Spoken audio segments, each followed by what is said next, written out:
बोलो, तुम लोगों को मंजूर है? भैया मैं तो मंझला हूँ, आप जो बोलोगे मुझे स्वीकार है।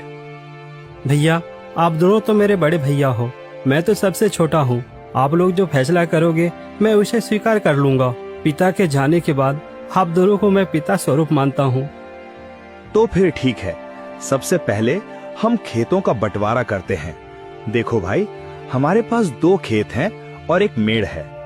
हम लोग 3 भाई हैं, इसलिए 2 खेत में से एक मैं और एक मंझला लल्लन का होगा और बचा मेड़ छोटा भाई यानी कि भोले का होगा।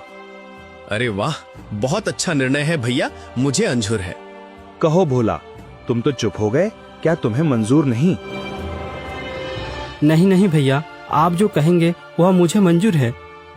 अच्छा तो ठीक है, अब बारी आती है हमारे पिताजी द्वारा लगाए गए आम के पेड़ का। चलो अब आम पेड़ के पास चलते हैं। अब तीनों भाई आम पेड़ के पास आते हैं। आम के पेड़ में 2 डाली है, दोनों डालियों में आम के फल लदे हुए हैं। देखो भाई, ये है आम का पेड़। अब इसका बंटवारा भी कर लेते हैं। देखो, इसमें 2 डाली है और एक जड़ है। इन 2 डाली में से एक डाली मेरा होगा और एक लल्लन का होगा और जड़ भोला का होगा। बहुत अच्छा भैया, ये फैसला भी मुझे मंजूर है। आप लोग तो बड़े हो, मैं तो सबसे छोटा हूँ। मैं भला आप लोगों के बात को कैसे टाल सकता हूँ? मुझे भी मंजूर है भैया। अब तीनों भाई घर के पास आते हैं। अब घर का बंटवारा भी होना है। तो फिर ठीक है, अब बारी आती है इस घर की। इस घर में 4 कमरे हैं और एक छत है। 2 कमरा मेरा होगा और 2 कमरा लल्लन का, और जो खप्पर का छत बच जाएगा वो भोला का होगा। भीमा के इस फैसले से भोला बहुत दुखी हो जाता है। फिर भी बड़े भाई का फैसला मानकर वो कुछ नहीं कहता है। इस तरह घर का बंटवारा भी पूरा हो जाता है। अरे भैया, खेत, पेड़ और घर के बाद और एक जरूरी चीज तो आप भूल ही गए। अरे लल्लन, वो क्या जरूरी चीज है जो मैं भूल गया हूँ? क्या तुम मुझे याद दिला सकते हो? भैया, पिताजी ने हम 3 अरे हाँ, याद आया। जरा रुको, मैं अभी लेकर आता हूँ। बड़ा भाई भीमा घर के अंदर से एक मटका लेकर आता है जिसमें कई सिक्के भरे थे और उनमें से कुछ पुराने जमाने के सिक्के भी थे। देखो भाइयों, इसमें से 2 प्रकार के सिक्के हैं।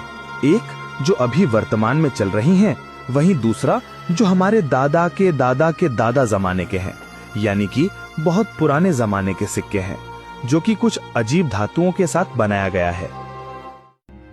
तो भैया, अब इन सिक्कों का कैसे बंटवारा करोगे आप?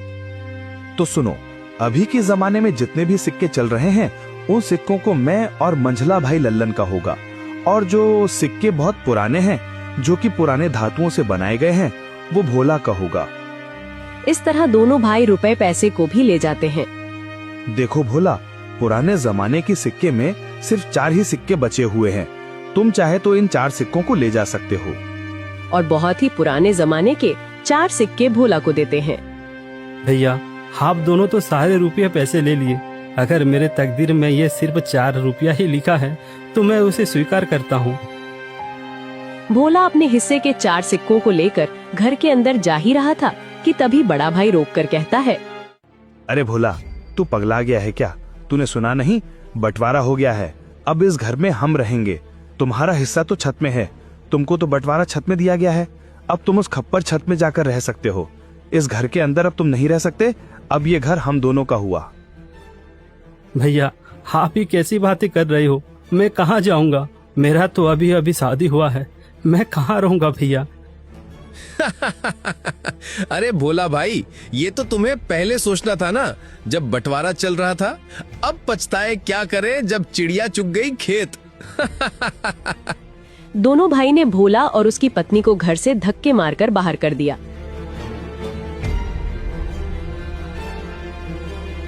वहीं दोनों पति पत्नी गांव के तालाब किनारे अपनी एक छोटी सी कुटिया बनाकर रहने लगे। हे भगवान, यह हमारे साथ क्या हो रहा है? अब ना घर का रहे ना घाट का, कैसे चलेगा जीवन? 2 वक्त की रोटी तो छोड़ो, एक रोटी भी नसीब में नहीं है। अब रोते जाओ, जी भर के रोते रहो। अकल तो तुम्हारी घास चढ़ने गई थी, मेरी मती मारी गई थी। जो मैंने तुम्हारे साथ विवाह किया, मेरी तो किस्मत ही खराब है। बड़े भाई बोलकर तुमने कुछ ज्यादा ही इज्जत दे दी। देख लिया नतीजा, अब भुगतो। पद्मा, वह दोनों मेरे बड़े भाई थे। अब बताओ भला मैं उनसे कैसे सवाल जवाब करता। अच्छा, तुम्हारे बड़े भाइयों ने तो अपने छोटे भाई के लिए कुछ नहीं सोचा, सब कुछ तो रख लिया। तुम्हारे हिस्से में क्या दिया है? खेत के नाम पर मेड़ दिया है और पेड़ के नाम पर जड़ दिया है, घर के नाम पर छत दिया है और पैसे के नाम पर ये आदम जमाने के 4 सिक्के दिए हैं। पद्मा, अब बस भी करो, और कितनी ताने मारोगी। अब छोड़ो उन बातों को। चलो छोड़ दिया, अब बताओ आगे का क्या? क्या करोगे, क्या खाओगे, कुछ बताओगे मुझे? अब मैं क्या करूं पद्मा, अब तो मेरे पास कुछ भी नहीं है। एक काम करता हूँ, मैं मुखिया के पास इन पुराने सिक्कों को लेकर जाता हूँ। शायद इन सिक्कों के बदले मुझे कुछ नया सिक्का मिल जाए।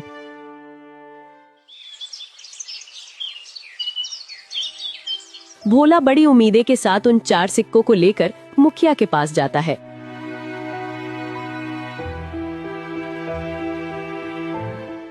अरे भोला, तुम यहाँ?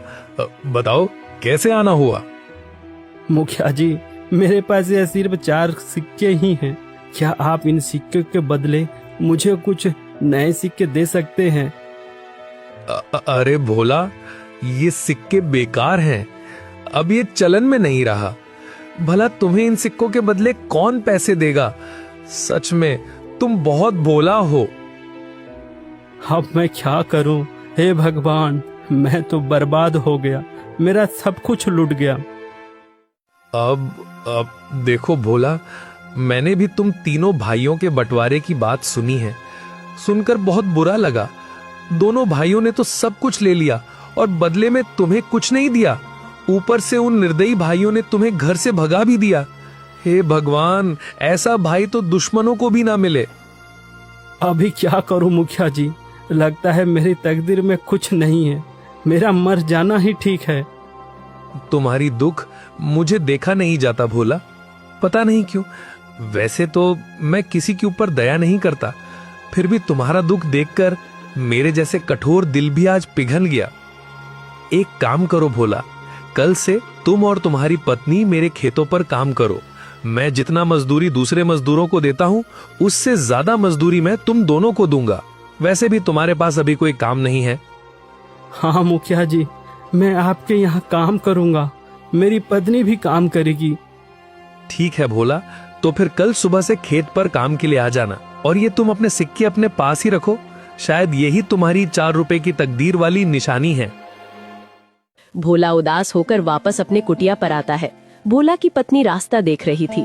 भोला अपनी पत्नी के पास आकर सारी बातें बताने लगता है। अब यही दिन देखना बाकी था, अब हमें दूसरे के खेतों में काम करना पड़ेगा। हाय रे मेरी किस्मत। अब देखो पद्मा, तुम ज्यादा ज्ञान मत दो, हमें काम मिला है, कल से काम पर जाना है। इस तरह दिन गुजरता गया। भोला और पद्मा अब मुखिया के खेतों पर काम करने लगे। रोजी रोटी का एक जरिया उन्हें मिल गया। खेतों पर फसल लहलहाने लगी। अरे भैया, इस साल तो हमारा फसल बहुत अच्छा हुआ है। हाँ भाई, इस साल तो बहुत ज्यादा फसल हुआ है। इस साल बहुत आमदनी होगा। अब चलो भैया, अब घर चलते हैं, कल सुबह फिर आएंगे।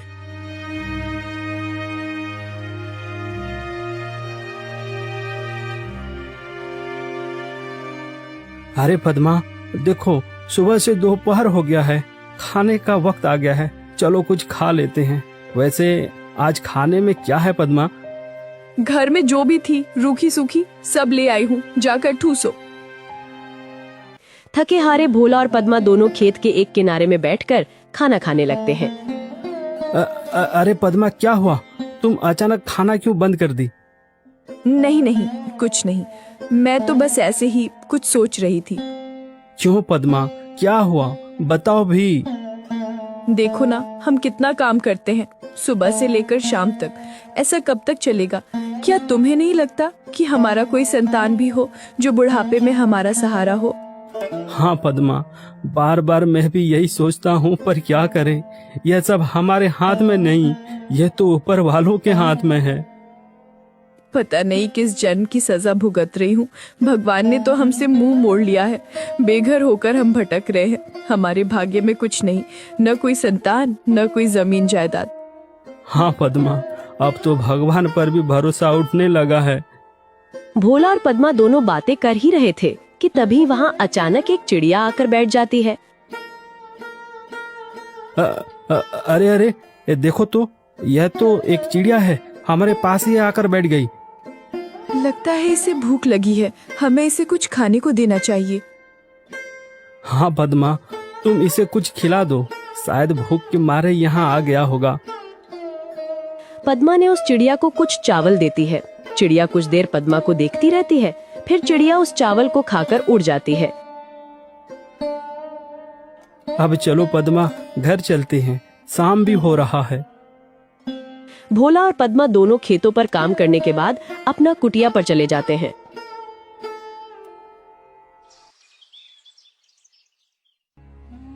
सुनिए भोला जी, ये फावड़ा उठाओ और मेरे साथ चलो। पर कहाँ? तुम फावड़ा लेकर कहाँ जाने की बातें कर रही हो? ज्यादा सवाल जवाब नहीं, मेरे साथ चलो, आज कुछ जरूरी काम करनी है। क्या? कोई जरूरी काम? वो भी इस वक्त, रात को? हाँ जी, आज हम वो काम करने जा रहे हैं जिसे आपको पहले ही कर लेना चाहिए था। पद्मा के कहने पर भोला फावड़ा उठाता है। दोनों पति पत्नी अपने उस खेत के मेड़ पर आते हैं जो उन्हें बंटवारे पर मिला था। पद्मा, यह तो हमारा मेड़ है और वहाँ पर जो फसल लगी है, जहाँ पानी भरा हुआ है, वह तो मेरे दोनों बड़े भाइयों का खेत है और हम जहाँ खड़े हैं यही हमारा मेड़ है। इसलिए तो मैं तुमको यहाँ लेकर आई हूँ बुद्धू। और सुनो, आप इस मेड़ को अभी के अभी तोड़ दो। ये क्या कह रही हो तुम? इससे तो मेरे दो